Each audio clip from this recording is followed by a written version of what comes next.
ಒಂದು ಹಳ್ಳಕ್ಕೆ ಸುಮಾರು 3,79,00,000 ವೆಚ್ಚದ ಒಂದು ಚಕಡಂ ಬಾಂಧೂರ ನಿರ್ಮಾಣಕ್ಕಾಗಿ ಒಂದು ಅನುಮೋದನೆ ನೀಡಿರ್ತದೆ ಸರ್ಕಾರ. ಆ ಕಾಮಗಾರಿಯನ್ನು ಅಲ್ಲಿರ್ತಕ್ಕಂಥ ಒಬ್ಬ ಪ್ರಭಾವಿ ರಾಜಕೀಯ ಮುಖಂಡನ ಕುಮ್ಮಕ್ಕಿನಿಂದ ಅವರಿಗೆ ಲೆಟರ್ ನೀಡಿ ಅಲ್ಲಿ ಪರ್ಸೆಂಟೇಜ್ ಅಂತೇಳಿ ಸಮಥಿಂಗ್ ಇರ್ತದೆ, ಅಲ್ಲಿ ಪರ್ಸೆಂಟೇಜ್ ಕೊಟ್ಟು ತಮ್ಮ ಜಮೀನಿಗೆ ಒಳ್ಳೆ ಅಂದ್ರೆ ಅನುಕೂಲ ಆಗಲಿ ಅಂತೇಳಿ ಒಂದು ಈ ದೊಡ್ಡ ಪ್ರಾಜೆಕ್ಟನ್ನು ತಂದು ಕಾಮಗಾರಿಯನ್ನು ಚಾಲನೆ ಮಾಡಿದ್ದಾರೆ. ನಂದು ಒಂದೇ ವಾದ ಇರೋದು, ಅಲ್ಲಿ ದೇವರಿಪ್ಪರಿಗೆ ಮತಕ್ಷೇತ್ರದ ಜನತೆ ರಾಜುಗೌಡ ಪಾಟೀಲ್ ಅವರಿಗೆ 2 ಬಾರಿ ಬಿದ್ದಾಗ ಅಲ್ಲಿರ್ತಕ್ಕಂಥ ರೈತರು ಮತ್ತು ಬಡವರು ದೀನದಲಿತರು ಎಲ್ಲರೂ ಸೇರಿಕೊಂಡು ಇವರೊಬ್ಬ ಒಳ್ಳೆ ನಾಯಕ, ಒಳ್ಳೆ ಅಧಿಕಾರವನ್ನು ನಡೆಸ್ತಾರ ಅಂತ ಹೇಳ್ಬಿಟ್ಟು ಸೋಮನಗೌಡರನ್ನ ಪಾರಿಜಿತ ಮಾಡಿ ಇವರನ್ನು ಗೆಲುವು ಮಾಡಕ್ಕೆ ಯಾರಾದ್ರೂ ಕಾರಣೀಭೂತರಿದ್ರೆ ಆ ಭಾಗದ ರೈತರು. ಇವತ್ತಿನ ದಿವಸ ಏನಾಗ್ಯದಪ್ಪ ಅಂತಂದ್ರೆ ಆ ಭಾಗದ ರೈತರಿಗೆ ಕಣ್ಣೀರು ಹಾಕಿಸುವಂತ ಕೆಲಸ ಮಾಡಿದಾರೆ ಅವರು ಶಾಸಕರು. ಯಾಕಪ್ಪ ಅಂತಂದ್ರೆ ನಾನು ಯಾಕೆ ನೇರವಾಗಿ ವಿಷಯ ಹೇಳ್ತೀನಿ ಅಂದ್ರೆ, ಅಲ್ಲಿ ಒಬ್ಬ ರಾಜಕೀಯ ಮುಖಂಡರ ಅನುಕೂಲಕ್ಕಾಗಿ ನೀವು ಶಾಸಕರಾಗಿರೋ ಅಥವಾ ದೇವರಿಪ್ಪರಿಗೆ ಮತಕ್ಷೇತ್ರದ ರೈತರ ಅನುಕೂಲಕ್ಕಾಗಿ ನೀವು ಶಾಸಕರಾಗಿರೋ, ಅದು ನನಗೆ ಯಕ್ಷ ಪ್ರಶ್ನೆ ಕಾಣತ್ತದ. ನೀವೊಬ್ರು ಬಡವತನದಿಂದ ಬಂದವರು, ನೀವೊಬ್ರು ಒಳ್ಳೆ ರಾಜಕಾರಣಿ ಅಂತ ಹೇಳ್ಬಿಟ್ಟು ಅಲ್ಲಿರ್ತಕ್ಕಂಥ ರೈತರು ದಿನ ರಾತ್ರಿ ಹಗಲ ಪಟ್ಟಿ ಹಾಕಿ ನಿಮ್ಮನ್ನ MLA ಮಾಡಿದ್ದು ಇತಿಹಾಸದ ದೇವರಿಪ್ಪರಿಗೆ ಮತಕ್ಷೇತ್ರದಾಗ. ಇವತ್ತು ಅದೇ ರೈತರಿಗೆ ನೀವು ಕಣ್ಣೀರು ತರಿಸುವಂತ ಕೆಲಸ ಮಾಡತ್ತೀರಿ. ನೀವು ಫಸ್ಟ್ ಆಫ್ ಆಲ್ ಹೇಳ್ಬೇಕು, ನಿಮ್ದು ಅದ್ರ ಯಾವ್ದು ಕೈವಾಡಿಲ್ಲ ಅಂತಂದ್ರ ಅಧಿಕಾರಿಗಳ ಜೊತೆ ನಿಮ್ದು ಸಾಮಿಲ್ಲದ. ನೀವು ಅಧಿಕಾರಿಗಳ ಜೊತೆ ಕೂಡಿ ಈ ಕಾಮಗಾರಿಯನ್ನ ಅಲ್ಲಿ ಒಬ್ಬ ರಾಜಕೀಯ ಪ್ರಭಾವಿ ಮುಖಂಡನ ಜಮೀನಲ್ಲಿ ನೀವು ಕೆಲಸ ಮಾಡ್ಲಿಕ್ಕೆ ನೀವೇ ಕೊಟ್ಟಿರಿ ಕುಮ್ಮಕ್ಕ. ನಾನು ನೇರವಾಗಿ ನಿಮಗೆ ಆರೋಪ ಮಾಡ್ತಾ ಇದ್ದೀನಿ. ಯಾಕಂದ್ರೆ ಆ ಮತಕ್ಷೇತ್ರದ ಶಾಸಕರು, ನೀವು ಆ ಮತಕ್ಷೇತ್ರದ ಬಾಸ್ ಅಂದ್ರೆ ಒಬ್ಬರು ನಾಯಕರು, ನೀವು ಶಾಸಕರು ಅಂದ ಬಳಿಕ ಆ ತಾಲೂಕಿನ ವ್ಯಾಪ್ತಿಯೊಳಗೆ ಬರ್ತಕ್ಕಂಥ ರಾಜ್ಯ ಮುಖಂಡರು ಮಾತನಾಡುವುದು. ಈ ಪತ್ರಿಕಾಗೋಷ್ಠಿಯ ಮೂಲ ಉದ್ದೇಶವೇನಪ್ಪ ಅಂದ್ರೆ, ಒಂದು ಸಣ್ಣ ನೀರಾವರಿ ಇಲಾಖೆಯಲ್ಲಿ ಇಡೀ ಒಂದು ಬಿಜಾಪುರ ಜಿಲ್ಲೆಯಲ್ಲಿ ಅತಿ ಭ್ರಷ್ಟಾಚಾರ ಇಲಾಖೆ ಯಾವುದಾದ್ರೂ ಇದ್ರೆ ಅದು ಸಣ್ಣ ನೀರಾವರಿ ಇಲಾಖೆ ಅಂತಕ್ಕಂಥದ್ದು. ಇವತ್ತು ಸಣ್ಣ ನೀರಾವರಿ ಇಲಾಖೆದವರು ಕೆಲಸ ಮಾಡ್ತಕ್ಕಂಥದ್ದು ಇವತ್ತು ಅಧಿಕೃತವಾಗಿ ಅವ್ರು ಎಲ್ಲಿ ಮಾಡ್ತಾರ ಅಂತಕ್ಕಂಥದ್ದು ಸಾರ್ವಜನಿಕರಿಗೆ ಮಾಹಿತಿ ನೀಡದೆ ಇವತ್ತು ಅವರು ಕೆಲಸ ಮಾಡ್ತಕ್ಕಂಥ ಇಡೀ ಜಿಲ್ಲೆಯಲ್ಲೇ ಕಂಡು ಬರ್ತಾ ಇದೆ. ಉದಾಹರಣೆಗೆ ನಾವು ಇವತ್ತು ತಾಳಿಕೋಟೆಯ ತಾಲೂಕಿನಲ್ಲಿರ್ತಕ್ಕಂಥ ಒಂದು ಬಿಂಜಲಬಾವಿ ಗ್ರಾಮದಲ್ಲಿ ಇವತ್ತು ಈ ನಕ್ಷೆಯ ಪ್ರಕಾರ ರೈತರಿಗೆ ಅನುಕೂಲ ಆಗಬೇಕಾಗಿತ್ತಪ್ಪ ಅಂದ್ರೆ ಹಳ್ಳ ಹುಟ್ಟಿರ್ತಕ್ಕಂಥದ್ದು ಇಲ್ಲಿ. ಆದ್ರೆ ಇಲ್ಲಿ ಕೆಲಸ ಮಾಡ್ತಾರೆ ಇವರು ಅಧಿಕಾರಿಗಳು. ಇಲ್ಲಿ ಯಾಕೆ ಕೆಲಸ ಮಾಡ್ತಾರಪ್ಪ ಅಂದ್ರೆ, ಒಬ್ಬ ಬಿಂಜಲಬಾವಿ ಗ್ರಾಮದ ಬಲಿಷ್ಠವಾಗಿರ್ತಕ್ಕಂಥ ಪ್ರಭಾವಿ ವ್ಯಕ್ತಿಯಾಗಿರ್ತಕ್ಕಂಥ 60 ಎಕರೆ ಜಮೀನು ಹೊಂದಿರತಕ್ಕಂಥ ಒಬ್ಬ ವ್ಯಕ್ತಿಯ ಬಳಿ ಕೆಲಸ ಮಾಡ್ತಕ್ಕಂಥ ಒಂದು ಕಾಮಗಾರಿ ನಡೆದಿರ್ತಕ್ಕಂಥದ್ದು ಇಲ್ಲಿ. ಆದ್ರೆ ಇಲ್ಲಿ ಎಲ್ಲಾ 4 ಹಳ್ಳಿಗಳಿಗೆ ಅಂಬುಳ್ನೂರ್, ಕೆಸರಟ್ಟಿ, ಬಿಬಿ ಇಂಗಳಿಗೆ ಅಥವಾ ಬಿಂಜಲಬಾಯಿಗೆ ಎಲ್ಲಾ ಸಣ್ಣ ರೈತರಿಗೆ ಅನುಕೂಲ ಆಗ್ಬೇಕಾಗಿತ್ತಪ್ಪ ಅಂದ್ರ ಇಲ್ಲಿ ಇರ್ತಕ್ಕಂಥ ಮೇನ್ ಹಳ್ಳ ಇದು. ಈ ಹಳ್ಳದಲ್ಲಿ ಕಾಮಗಾರಿ ಮಾಡ್ಬೇಕಾಗಿತ್ತು ಅವರು. ಇಂಥ ಒಂದು ಕಾಮಗಾರಿ ಮಾಡಿದ್ರೆ ಅಲ್ಲಿ ಇರ್ತಕ್ಕಂಥ 2 ಎಕರೆ 3 ಎಕರೆ 4 ಎಕರೆ ಜಮೀನುದಾರಿಗೆ ರೈತರಿಗೆ ನೀರಿನ ಅನುಕೂಲ ಆಗುತ್ತದೆ, ಕೊಳವೆ ಬಾವಿಗಳಿಗೆ ನೀರು ಬರ್ತದ. ಆದ್ರೆ ಇಲ್ಲಿ ಇರ್ತಕ್ಕಂಥ ಒಬ್ಬ ಶಾಸಕರು ರಾಜುಗೌಡ ಅಂತಕ್ಕಂಥ ದೇವರಿಪ್ಪರಿಗೆ ಮತಕ್ಷೇತ್ರದ ರಾಜುಗೌಡ ಪಾಟೀಲ್ ಅವರು ಈ ಒಂದು ರೈತ ವಿರೋಧಿ ಶಾಸಕ ಅಂತಕ್ಕಂಥ ಮಾತನ್ನು ಕೂಡ ಈ ಸಂದರ್ಭದಲ್ಲಿ ಹೇಳ್ತಾ ಇದ್ದೀನಿ. ಯಾಕ ರೈತ ವಿರೋಧಿ ಶಾಸಕ ಆಗ್ತಾನಪ್ಪ ಅಂದ್ರ, ರೈತರಿಗೆ ಇವತ್ತ ಹೊಟ್ಟೆ ಮೇಲೆ ಯಾರಾದ್ರೂ ಬರೆ ಕೊಟ್ಟಿರ್ತಕ್ಕಂಥ ಶಾಸಕ ಇದ್ರ ಅದು ದೇವರಿಪ್ಪರಿಗೆ ಮತಕ್ಷೇತ್ರದ ಶಾಸಕರಾಗಿರ್ತಕ್ಕಂಥ ರಾಜುಗೌಡ್ರು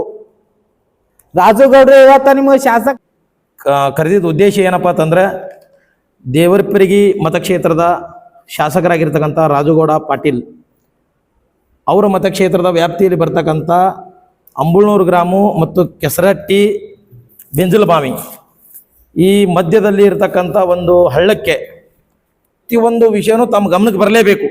ನಿಮ್ಮ ಗಮನಕ್ಕೆ ಇಲ್ಲದೆ ಅಧಿಕಾರಿಗಳು ಕೆಲಸ ಮಾಡ್ತಾ ಇದಾರೋ ಅಥವಾ ನೀವು ಹೇಳದಲ್ಲಿ ಕೆಲಸ ಮಾಡ್ಲಾತಾರೋ, ನೀವು ಈ ವಿಷಯ ಕುರಿತು ನಾನು ಆರೋಪ ಮಾಡಿದ್ದು ನೀವು ಏನಾದರೂ ಸಾಬೀತುಪಡಿಸಬೇಕಾಗಿತ್ತಂದ್ರೆ ನಿಮ್ಮ ದೇವರಿಪ್ಪರಿಗೆ ಮತಕ್ಷೇತ್ರದ ಜನತೆಗೆ ಒಂದು ಪ್ರೆಸ್ ಮೀಟ್ ಮಾಡಿ ಹೇಳಬೇಕು, ಆ ಕೆಲಸ ಬಂದ್ ಮಾಡ್ತೀನಿ, ನೀವು ತೋರಿಸಿರ್ತಕ್ಕಂಥ ಜಾಗದಲ್ಲಿ ನಾನು ಕೆಲಸ ಮಾಡ್ಲಿಕ್ಕೆ ಸಿದ್ಧ ಇದ್ದೀನಿ ಅಂತ.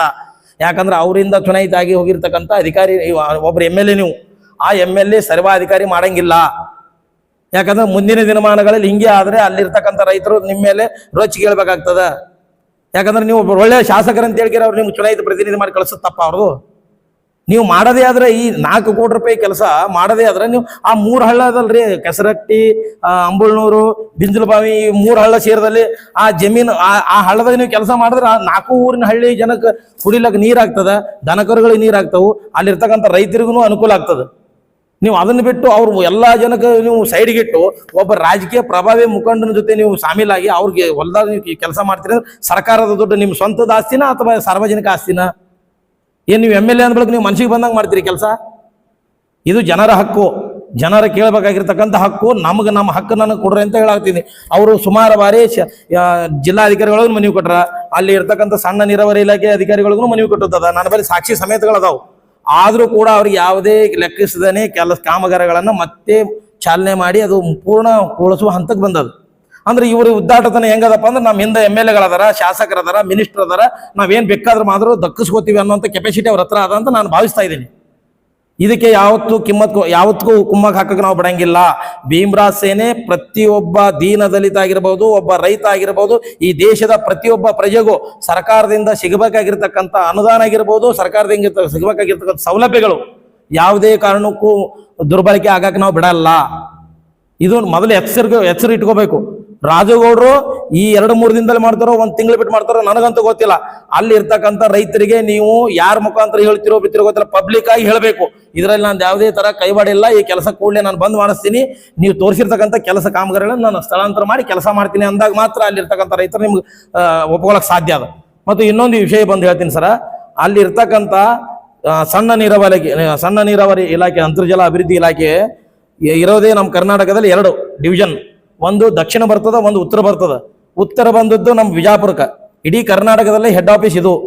ಈ ಹೆಡ್ ಆಫೀಸ್ನಲ್ಲಿ ಇರ್ತಕ್ಕಂಥ ಅಧಿಕಾರಿಗಳು ಎಷ್ಟು ಬೇಜವಾಬ್ದಾರಿದಿಂದ ಮಾಡ್ತಾರಪ್ಪ ಅಂತಂದ್ರೆ, ನಾನೊಬ್ಬ ರಾಜ್ಯಾಧ್ಯಕ್ಷನಾಗಿ ಸುಮಾರು ಬಾರಿ ಅವ್ರ ಹತ್ರ ಲೆಟರ್ ಕೊಟ್ಟು ಪತ್ರವನ್ನು ಬರೆದ್ರು ಕೂಡ ನನಗೆ ಯಾವುದೇ ತರ ಕವಡೆ ಕಾಸಿನ ಕಿಮ್ಮತ್ ಕೊಟ್ಟಿಲ್ಲ ಅವರು.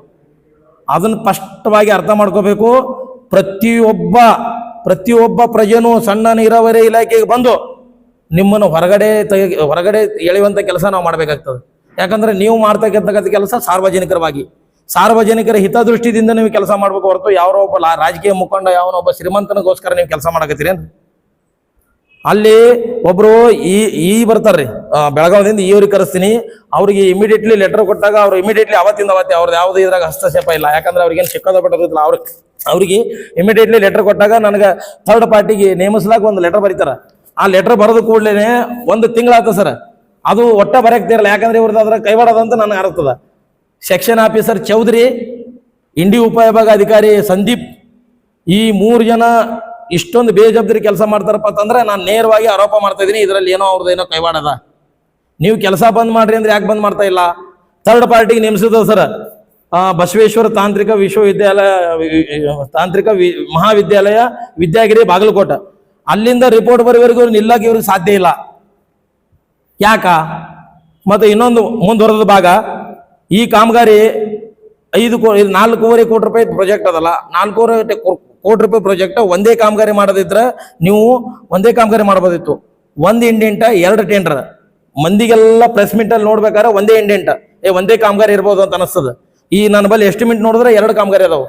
ಇಲ್ಲಿ ಭಾರಿ ಮೊತ್ತದ ಮೋಸ ಮಾಡ್ಯಾರ ಸರ್ಕಾರಕ್ಕೆ. 3 ದಿನದಲ್ಲಿ ಟೆಂಡರ್ ಫೈನಲ್ ಆಗ್ತದ.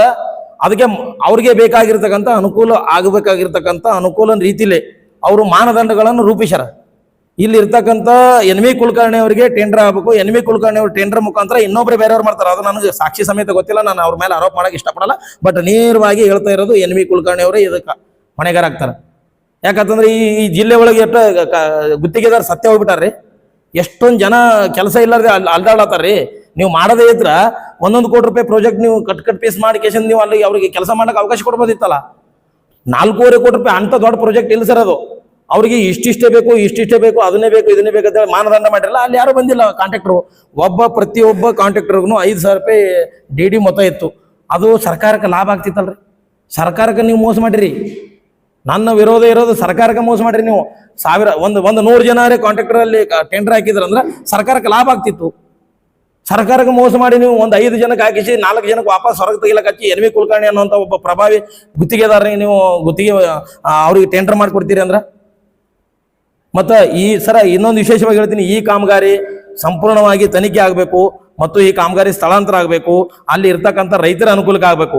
ಒಂದು ವೇಳೆ ಲೋಪದೋಷಗಳು ಕಂಡು ಬಂದ್ರೆ ಈ ಕಾಮಗಾರಿಯಲ್ಲಿ ಸಾಮೀಲಾಗಿರ್ತಕ್ಕಂಥ ಅಧಿಕಾರಿಗಳು ಮತ್ತು ನೇರವಾಗಿ ಶಾಸಕರೇ ಹೊಣೆಗಾರಾಗ್ತಾರ. ಸಂಬಂಧಪಟ್ಟಿರ್ತಕ್ಕಂಥ ಅಧಿಕಾರಿಗಳಿಗೆ ಸಸ್ಪೆಂಡ್ ಮಾಡಬೇಕು.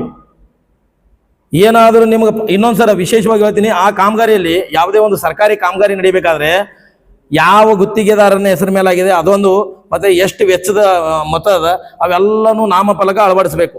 ಅಲ್ಲಿ ನಾಮಫಲಕ ಅಳವಡಿಸಿಲ್ಲ.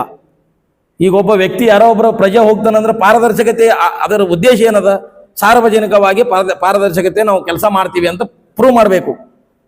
ಅದು ಎಷ್ಟು ಬೋರ್ಡ್ರಿ, ಅದು ಬೋರ್ಡ್ ನಡಕ್ಕಾಗಿಲ್ಲ. ಯಾಕಂದ್ರೆ ಬೋರ್ಡ್ ಗೊತ್ತಾಯ್ತು ಅಂದ್ರೆ ಎಷ್ಟು ಅಮೌಂಟ್ ಅದಂತೇಳಿ ಅಲ್ಲಿ ಇರ್ತಕ್ಕಂಥ ರೈತರು ಬಂದು ಕೇಳ್ತಾರ ಅನ್ನುವಂಥ ದುರುದ್ದೇಶದಿಂದ ಇದು ಬೋರ್ಡ್ ಹಾಕಿಲ್ಲ ಅವರು. ಅಂದ್ರೆ ಇದ್ರ ಮೇಲ್ನೋಟಿಗೆ ನಿಮಗೆ ಇದ್ರ ಮೇಲೆ ಕಾಣಿಸ್ತದಲ್ರಿ, ನೀವು ಬೋರ್ಡ್ ಹಾಕಬೇಕಲ್ಲ. 4.25 ಕೋಟಿ ರೂಪಾಯಿ 3 ಕೋಟಿ 70 ಲಕ್ಷ ಎಟ್ರೆ ಇರಲಿ. ಅದು ಒಂದು ಏಕೋಚಿತ ಒಂದು ಗ್ರಾಮ ಪಂಚಾಯತಿ ಒಳಗ ಒಂದು ಉದ್ಯೋಗ ಖಾತ್ರಿ ಯೋಜನೆಕ ಪಿಡಿಒಗಳು ಬೋರ್ಡ್ ಹಾಕ್ರಿ ಅಂತಾರ, ನರೇಗದು. ಮತ್ತೆ ಇದು ಇಷ್ಟು ಮೊತ್ತದ ದುಡ್ಡು ನೀವು ದುರ್ಬಳಕೆ ಮಾಡೋ ಸಂಬಂಧ ನೀವು ಇಷ್ಟೆಲ್ಲ ಕೆಲಸ ಮಾಡತ್ತೀರ ನಂಗೆ ಆಯ್ತಂಗಾರ. ಅದಕ್ಕೆ ದಯಮಾಡಿ ಪ್ರತಿಯೊಬ್ಬ ಆ ಭಾಗದ ರೈತರು ಮುಂದಿನ ದಿನಮಾನಗಳ ಉಗ್ರವಾಗಿ ಹೋರಾಟ ಮಾಡ್ತೀವಿ. ಇದು ಇಷ್ಟಿಗೆ ಸುಮ್ಮನೆ ಬಿಡಲ್ಲ. ಅದಕ್ಕೆ ಶಾಸಕರೇ ಇದಕ್ಕೆ ನೇರ ಹೊಣೆಗಾರಾಗ್ತಾರೆ. ನಾನು ನೇರವಾಗಿ ನಾನು ಶಾಸಕರ ಮೇಲೆ ಆರೋಪ ಮಾಡ್ತಾ ಇದ್ದೀನಿ. ಅಲ್ಲಿ ಇರ್ತಕ್ಕಂಥ ಅಧಿಕಾರಿಗಳಿಗೆ ಫೋನ್ ಮಾಡಿದ್ರೆ ನೇರವಾಗಿ ಹೇಳ್ತಾರ, ಶಾಸಕರು ಕೊಟ್ಟರೆ ನಾವೇನ್ ಮಾಡಮ್ರಿ ಅಂತ. ಮತ್ತೆ ಶಾಸಕರನ್ನ ನನಗೊಂದು ಮನಿ ಕೊಡುವಂತಾರ, ಕೊಡ್ತೀರೇನು? ಆಗಲ್ಲ. ಮತ್ತೆ ಇದ್ಯಾಕೆ ಕೊಟ್ರಿ? ಶಾಸಕರು ದುನಿಯದ್ ಹೇಳ್ತಾರ, ಏನ್ ಬೇಕಾದ ಹೇಳಿ ನಾನು ದೇವರಿಪ್ಪರಿಗೆ ಮತಕ್ಷೇತ್ರ ಯಾರ್ಯಾರು ಬರೆದು ಕೊಡು ಅಂತಾರೆ, ಕೊಡ್ತೀರಿ? ಅದೆಲ್ಲ ಆಗಲ್ಲ. ನಿಮ್ಮ ಕಾನೂನು ಚೌಕಟ್ಟಡಿಯಲ್ಲಿ ಎಲ್ಲಿ ಮಾಡಬೇಕು, ಏನು ಮಾಡಬೇಕು ಅದು ಮಾಡಬೇಕು. ತಾಂತ್ರಿಕ ಅವೈಜ್ಞಾನಿಕವಾಗಿರ್ತಕ್ಕಂಥ ಕಾಮಗಾರಿ, ಆ ಕಾಮಗಾರಿಯನ್ನ ಅಲ್ಲಿ ಮುಂದೆ 4 ಹಳ್ಳಿಗಳಿಗೆ ಸೇರಿದಂತ 3 ಹಳ್ಳಗಳಲ್ಲಿ ಕಾಮಗಾರಿ ಮುಂದುವರಿಸಬೇಕು. ಇಲ್ಲಾಂದ್ರೆ ಮುಂದಿನ ದಿನಮಾನಗಳಲ್ಲಿ ಭೀಮರಾಜ್ ಸೇನೆ ಉಗ್ರವಾಗಿ ಹೋರಾಟ ಮಾಡ್ತದ. ಅದಕ್ಕೆ ಇವತ್ತಿನ ದಿವಸ ಎಲ್ಲ ನನ್ನ ಪತ್ರಿಕಾ ಮಾಧ್ಯಮದವರು, ನಮ್ಮ ಕರೆಗೆ ಒಗ್ಗಟ್ಟು ಬಂದಿರತಕ್ಕಂಥ ಎಲ್ಲ ಪತ್ರಿಕಾ ಮಾಧ್ಯಮದವರಿಗೆ ನನ್ನ ಜೈ ಭೀಮ್ ನಮನಗಳನ್ನ ಹೇಳುತ್ತಾ ನನ್ನ ಪತ್ರಿಕಾಗೋಷ್ಠಿ ಇಲ್ಲಿಗೆ ವಿರಾಮಗೊಳಿಸ್ತೀನಿ. ನಮ್ಮ ನಾಯಕರು ಮುಂದೆ ಹೊರಸ್ತಾರೆ ಅದ್ರ ವಿಷಯ ಕುರಿತು. ಇಂದು ಮಾಡಿರ್ತಕ್ಕಂಥ ರೈತರು ಒಬ್ಬ ಪ್ರಭಾವಿ 60 ಎಕರೆ ಮತ್ತು ರಾಜಕೀಯ ಪ್ರಭಾವಿ ವ್ಯಕ್ತಿ ಮಾಡಿಲ್ಲ ನಿಮ್ಗ. ಅಂತ ರೈತರಿಗೆ ಇವತ್ತು ಸರ್ಕಾರದಲ್ಲಿ ಅನುದಾನವಿಲ್ಲ, ಗ್ಯಾರಂಟಿಗಳಿಗೆ ಹಂಚಿಕೆ ಮಾಡ್ತೀನಿ ಅಂತ ಹೇಳ್ತೀರಿ. ಜನಗಳಿಗೆ, ಸಾಮಾನ್ಯ ಜನರಿಗೆ 3 ಕೋಟಿ ರೂಪಾಯಿ 3,80,00,000 ರೂಪಾಯಿ ಕಾಮಗಾರಿ ಇವತ್ತ ಒಂದು ಕದ್ದು ಮುಚ್ಚಿ ಟೆಂಡರ್ ಅನ್ನು ಮಾಡಿಸಿ ಇವತ್ತು ಅಲ್ಲಿ ಗುದ್ಲಿ ಪೂಜೆ ಮಾಡದೆ ಒಬ್ಬ ಪ್ರಭಾವಿ ರಾಜಕಾರಣಿಯ ಮಾತು ಕೇಳಿ ನೀವೇನ್ ಮಾಡ್ತಾ ಇದ್ದೀರಪ್ಪ ಅಂದ್ರ, ಒಂದು ಅಲ್ಲಿ ನಾಲೆ ಅಂತ ಇದೆ, ನಾಯಿ ನಾಲೆ ಅಂತ ಬರ್ತದಲ್ಲಿ, ಅಂತ ಒಂದು ಚರಂಡಿ ಅಂತಕ್ಕಂಥ ಒಂದು ನಾಯಿ ನೆಲೆಯಲ್ಲಿ ನೀವು ಕೆಲಸ ಮಾಡ್ತಾ ಇದ್ದೀರಿ. ಇದನ್ನು ಖಂಡಿತವಾಗಿ ರಾಜುಗೌಡ್ರವ್ರಿಗೆ ಭೀಮರಾಜ್ ಸೈನ್ಯ ಖಂಡಿಸ್ತಾ ಇದೆ. ಅದೇ ರೀತಿಯಾಗಿ ಇವತ್ತು ಸಣ್ಣ ನೀರಾವರಿ ಇಲಾಖೆ ಅಧಿಕಾರಿಗಳಾಗಿರ್ತಕ್ಕಂಥ ಚೌಧರಿ ಅವರು ಸೆಕ್ಷನ್ ಆಫೀಸರ್ ಇದ್ದಾರೆ ಇದಕ್ಕೆ. ಆ ಚೌಧರಿ ಅವರು ಒಬ್ಬ ರಾಜಕೀಯ ಮುಖಂಡನ ಗುಲಾಮನಾಗಿ, ಒಬ್ಬ ಶಾಸಕನ ಗುಲಾಮನಾಗಿ ಇವತ್ತ ತನಗೆ ಮನಸ್ಸಿಗೆ ಬಂದಂತೆ ಒಂದು ಎಸ್ಟಿಮೇಟ್ಗಳನ್ನು ಮಾಡಿ ಇವತ್ತ ರೈತರಿಗೆ ಮೋಸ ಮಾಡಿರ್ತಕ್ಕಂಥ ಅಧಿಕಾರಿ. ಅವನಿಗೆ ಸಾಕಷ್ಟು ಸಲ ನಾವು ಫೋನ್ಗಳ ಮೂಲಕ ಸಂಪರ್ಕ ಮಾಡಿದ್ರೆ ಅವನ ಫೋನ್ ಬಂದಿಟ್ಟು ಇವತ್ತ ಈ ಕೆಲಸವನ್ನು ಪೂರ್ಣಗೊಳಿಸಿ ಅವರಿಗೆ ಬಿಲ್ ಮಾಡ್ತಕ್ಕಂಥ ಒಂದು ಮಟ್ಟದಲ್ಲಿ ಕೆಲಸ ಮಾಡ್ತಾ ಇದ್ದಾನೆ. ಅದೇ ರೀತಿಯಾಗಿ AW ಆಗಿರ್ತಕ್ಕಂಥ ಸಂದೀಪ್ ಅವರು ಕೂಡ ಇದಕ್ಕೆ ಕೈವಾಡವಿದ್ದಾರೆ. ಇವತ್ತ ಇಂಡಿ ವಿಭಾಗ ಅಧಿಕಾರಿ ಆಗಿರ್ತಕ್ಕಂಥ ಸಂದೀಪ್ ಅವರಿಗೆ ನಾನು ಒಂದು ಮಾತನ್ನು ಕೇಳಿದೆ, ಸರ್ ನೀವು ಈ ಕಾಮಗಾರಿಯನ್ನು ನೋಡಿದ್ದೀರಾ? ಈ ಕಾಮಗಾರಿಯನ್ನು ನೀವು ನೋಡಿದ್ದೀರಾ? ಈ ಕಾಮಗಾರಿಗೆ ವಿಸಿಟ್ ಮಾಡಿದ್ದೀರಾ ಅಂತ ಕೇಳಿದಾಗ ನಾನು ಈ ಕಾಮಗಾರಿಗೆ ವಿಸಿಟ್ ಮಾಡಿಲ್ಲ ಅಂತಕ್ಕಂಥ ಮಾತನ್ನ ಹೇಳಿದ್ದಾನೆ. ಈ ಕಾಮಗಾರಿಗೆ ವಿಸಿಟ್ ಒಬ್ಬ ಅದಕ್ಕೆ ಸಂಬಂಧಪಟ್ಟಂತ ಅಧಿಕಾರಿನೇ ವಿಸಿಟ್ ಮಾಡಿಲ್ಲ ಅಂದ್ರ ಇವತ್ತು ಇದರಲ್ಲಿ ಅವ್ಯವಹಾರ ಇದೇ ಇಲ್ಲ, ಇದಕ್ಕೆ ರಾಜಕೀಯ ಒಂದು ಹುನ್ನಾರ ಇದೇ ಇಲ್ಲ. ಇವತ್ತ ರಾಜುಗೌಡ್ರು ಇವತ್ತ ರೈತರಿಗೆ ಮೋಸ ಮಾಡ್ತಕ್ಕಂಥ ಕೆಲಸ ಮಾಡ್ತಾರ ಇಲ್ಲ. ಮುಂದಿನ ದಿನಮಾನಗಳಲ್ಲಿ ರಾಜುಗೌಡ್ರೆ ನೀವು ರೈತರಿಗೆ ಮಾಡಿರ್ತಕ್ಕಂಥ ಮೋಸವನ್ನು ನಿಮಗೆ ರೈತರೇ ತಕ್ಕ ಉತ್ತರವನ್ನು ಕೊಡುವಂತ ಕಾಲ ಬಂದೇ ಬರ್ತದ ಅಂತಕ್ಕಂಥ ಮಾತನ್ನು ಕೂಡ ಈ ಸಂದರ್ಭದಲ್ಲಿ ಹೇಳ್ತಾ ಇದ್ದೀನಿ. ರಾಜುಗೌಡ್ರೆ ನಿಮ್ಗೆ ಅಧಿಕಾರಿಗಳು ನನಗೆ ಸ್ಪಷ್ಟವಾಗಿ ಹೇಳಿದ್ದಾರೆ, ರಾಜುಗೌಡ್ರೆ ಇಲ್ಲಿ ಮಾಡಂದಾರ ಕೆಲಸ ನಾ ಮಾಡ್ಲಕತ್ತೀನಿ, ನಾನು ರಾಜುಗೌಡ್ರು ಹೇಳ್ದಂಗೆ ನಾನು ಕೆಲಸ ಮಾಡವ ಅಂತಕ್ಕಂಥ ಒಬ್ಬ ಸಂದೀಪ್ ಅಂತಕ್ಕಂಥ ಒಬ್ಬ ಅಧಿಕಾರಿ ನಿಮಗೆ ಈ ತರ ಒಂದು ಹೇಳಿಕೆ ನೀಡ್ತಾ ಇದ್ದಾನೆ. ಅದಕ್ಕೆ ಅಧಿಕಾರಿಗಳು ಇವತ್ತ ಒಂದು ಶಾಸಕರ ಗುಲಾಮಗಿರಿಯಾಗಿ, ಶಾಸಕರ ಕೈಗೊಂಬೆಯಾಗಿ ಕೆಲಸ ಮಾಡ್ತಾ ಇದ್ದಾರೆ. ರೈತರ ಹಿತದೃಷ್ಟಿಯಿಂದ, ರೈತರ ಅನುಕೂಲಕ್ಕಾಗಿ, ರೈತರಿಗೆ ನೀರಾವರಿ ಮಾಡ್ಬೇಕಂತಕ್ಕಂಥ ಒಂದು ಹಿತದೃಷ್ಟಿಯಿಂದ ಕೆಲಸ ಮಾಡ್ತಾ ಇಲ್ಲ. ಅದಕ್ಕೆ ನಾವು ಭೀಮರಾಜ್ ಸೇನೆಯಿಂದ ಖಂಡಿತವಾಗಿ ನಾನು ಖಂಡಿಸ್ತಾ ಇದ್ದೇನೆ. ಮತ್ತು ಸಣ್ಣ ನೀರಾವರಿ ಇಲಾಖೆಗೆ ಈ ಸಂಬಂಧಪಟ್ಟಂತ ಮೇಲಧಿಕಾರಿಗಳನ್ನು ಇದನ್ನು ಕುಲಂಕುಷಿತವಾಗಿ ಒಂದು ತನಿಖೆಯನ್ನು ಮಾಡಿ ಅಲ್ಲಿ ಮಾಡಿರ್ತಕ್ಕಂಥ ಅಧಿಕಾರಿಗಳಿಗೆ ನೀವು ಕಾನೂನು ಪ್ರಕಾರವಾಗಿ ಅವರಿಗೆ ಶಿಕ್ಷೆ ಆಗಬೇಕು. ಅದೇ ರೀತಿಯಾಗಿ ಅವರಿಗೆ ಅಮಾನತುಗೊಳಿಸಬೇಕು. ಮತ್ತೆ ಈ ಕಾಮಗಾರಿಯನ್ನು ಪುನಃ ರದ್ದುಪಡಿಸಿ ಈ ಒಂದು ರೈತರಿಗೆ ಅನುಕೂಲ ಆಗುವತಕ್ಕಂಥ ಈ ಹಳ್ಳದಲ್ಲಿ ಕಾಮಗಾರಿಯನ್ನು ಚಾಲನೆ ಮಾಡಬೇಕು. ಅದೇ ರಾಜುಗೌಡ್ರು ಈಗ ಇಲ್ಲಿ ಗುದ್ದಲಿ ಪೂಜೆ ಮಾಡಬೇಕು. ಗುದ್ದಲಿ ಪೂಜೆ ಮಾಡಿ ಪುನಃ ಒಂದು ಹೊಸ ಕಾಮಗಾರಿಯನ್ನು ಪ್ರಾರಂಭಗೊಳ್ಳಬೇಕು. ಇದು ಸ್ವಂತ ಕಾಮಗಾರಿ ಅಂತ ಹೇಳ್ತಾ ಇದ್ದಾನೆ ಅವನು. ಇದು ಸರ್ಕಾರದ ಕಾಮಗಾರಿ ಅಲ್ಲ ಅಂತ ಹೇಳ್ತಾ ಇದ್ದಾನೆ. ನಾವು ಸಾಕಷ್ಟು ಸಲ ಮನವಿ ಕೊಟ್ಟಿದಾಗ ಆ ಅಧಿಕಾರಿಗಳ ಮುಂದೆ ನಾ ಸ್ವಂತ ಮಾಡ್ಕೊತೀನಿ ಅಂತ ಹೇಳ್ತಾನ. ಅಧಿಕಾರಿಗಳು ಈ ಕೆಲಸವನ್ನು ಸ್ವಂತ ಮಾಡ್ಕೊಂಡಿದ್ದೆ, ಆದ್ರೆ ಈ ಸರ್ಕಾರದ ಕೆಲಸ ಈ ರೈತರಿಗೆ ಅನುಕೂಲ ಆಗಲ್ಲ. ಈ ಕೆಲಸವನ್ನು ಮಾಡಿ ತೋರಿಸ್ಬೇಕು. ಒಂದು ವೇಳೆ ಮಾಡಿ ತೋರಿಸದೆ ಹೋದ್ರೆ ಆ ಭಾಗದ ಎಲ್ಲಾ ರೈತರನ್ನು ಕರೆದುಕೊಂಡು ನಾವು ಆ ನಡೆದಿರ್ತಕ್ಕಂಥ ಬಿಂಜಲಬಾಯಿಯ ಕಾಮಗಾರಿಯ ಮೂಲಕ ಪಾದಯಾತ್ರೆಯ ಮೂಲಕ ಬಿಜಾಪುರದ ಸಣ್ಣ ನೀರಾವರಿ ಇಲಾಖೆ ಮುಂದೆ ಬಂದು ನಾವು ಧರಣಿ ಸತ್ಯಾಗ್ರಹವನ್ನು ಕೈಗೊಳ್ಳುತ್ತೀವಿ ಅಂತಕ್ಕಂಥ ಮಾತನ್ನು ಕೂಡ ನಮ್ಮ ಭೀಮರಾಜ್ ಸೇನೆಯಿಂದ ಎಚ್ಚರಿಕೆಯ ಮಾತನ್ನು ನೀಡುತ್ತಾ ನಮ್ಮ ಪತ್ರಿಕಾಗೋಷ್ಠಿಯನ್ನು ಇಲ್ಲಿಗೆ ಮುಕ್ತಾಯಗೊಳಿಸ್ತಾ ಇದ್ದೇನೆ.